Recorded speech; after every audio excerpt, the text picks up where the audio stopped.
think of your cervix like the neck part of a turtle sweater.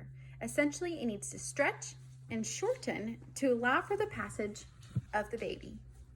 Before and during labor, your cervix undergoes many changes to allow for this to happen.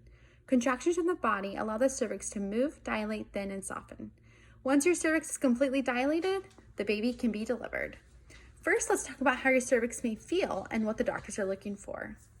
So during pregnancy and pre-labor, the cervix is going to be firm. It's going to be not ripe. It's going to be closed.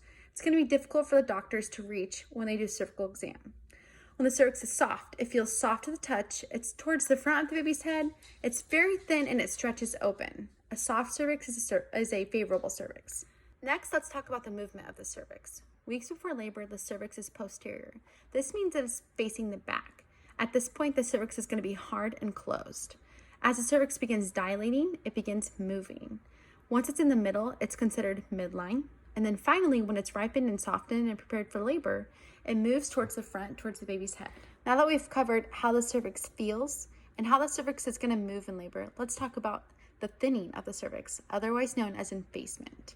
Effacement is the softening and shortening of the cervix. So again, back to that turtleneck.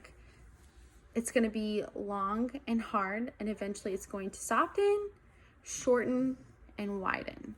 Effacement is just going to be the softening and shortening. The dilation will be the widening, but we'll cover that later. So in effacement, it is measured in centimeters and is determined by a vaginal exam. So same as the movement of the cervix and how the cervix feels, it is all determined by a vaginal exam. There are early signs that your cervix is changing that you'll experience before your labor, such as losing your mucus plug and early contractions. Cervix effacement is measured in percentage. So at 0%, your cervix is longer than 2 centimeters. At 50%, it's going to be as long as a mason jar, so probably half of what it was before.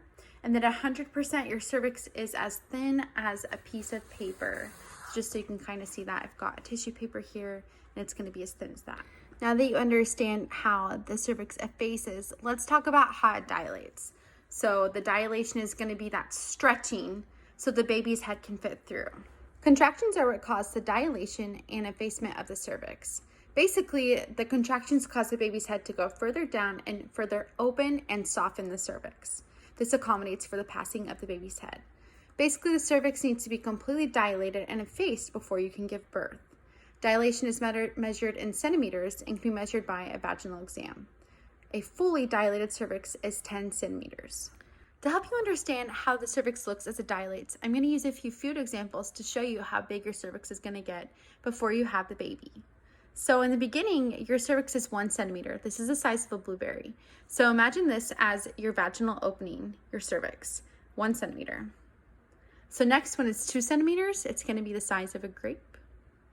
And then we're going to skip ahead to 4 centimeters. It's going to be as big as a lime slice. So just think of the round part. When it's 6 centimeters, it's going to be the size of a chocolate chip cookie. Unfortunately, I don't have any of those. And then when it's 8 centimeters, it's going to be the size of an orange slice. And then 10 centimeters, so fully dilated cervix, is going to be about the size of a bagel, or I use this circular piece of bread that's about the size of a bagel. So once you're dilated, you're fully effaced, your cervix has moved, and your cervix is favorable. At that point, your doctor would encourage you to push, and you should feel the urge to push.